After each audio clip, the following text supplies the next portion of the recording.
ইউক্রেনের president Vladimir Zelensky পোল্যান্ডের সর্বোচ্চ রাষ্ট্রীয় সম্মাননা order of the white eagle ফেরত দিয়েছেন। শুক্রবার পোল্যান্ডের প্রেসিডেন্ট কারোল নাবরকি জেলেনস্কিকে দেওয়া এই সম্মাননা বাতিলের ঘোষণা দেন। 2023 সালে তৎকালীন পুলিশ প্রেসিডেন্ট আন্দ্রেস দুদা জেলেনস্কিকে এই সম্মাননা প্রদান করেছিলেন।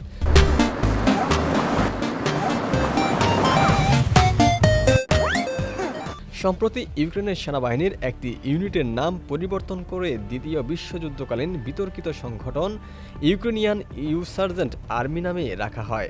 এই ঘটনায় কিয়েভে ব্যাপক সমালোচনা ও বিতর্ক সৃষ্টি হয়। পোল্যান্ডের অভিযোগ, ইউপিএ 1943 থেকে 45 সালের মধ্যে বলহিনিয়া অঞ্চলে প্রায় 1 লাখ জাতিগত পোলিশ নিধনের বিরুদ্ধে সহিংসতা চালিয়েছিল। অন্যদিকে ইউক্রেনের অনেকেই সংগঠনটিকে স্বাধীনতার জন্য লড়াই করা গোষ্ঠী হিসেবে বিবেচনা করেন।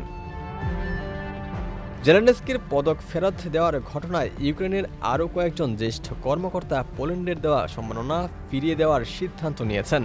সামাজিক যোগাযোগ মাধ্যমে দেওয়া এক বিবৃতিতে জেলেনস্কি বলেন, ঐতিহাসিক ইস্যু নিয়ে মতভেদ থাকলেও পোল্যান্ডের সঙ্গে সংলাপ ও সহযোগিতা অব্যাহত থাকবে। রাশিয়ার বিরুদ্ধে চলমান যুদ্ধে পোল্যান্ড ইউক্রেনের অন্যতম গুরুত্বপূর্ণ মিত্র হিসেবে রয়েছে। দেশটি বিপুল সংখ্যক ইউক্রেনীয় শরণার্থীকে আশ্রয় দিয়েছে এবং সামরিক ও মানবিক সহায়তায় গুরুত্বপূর্ণ ভূমিকা রাখছে।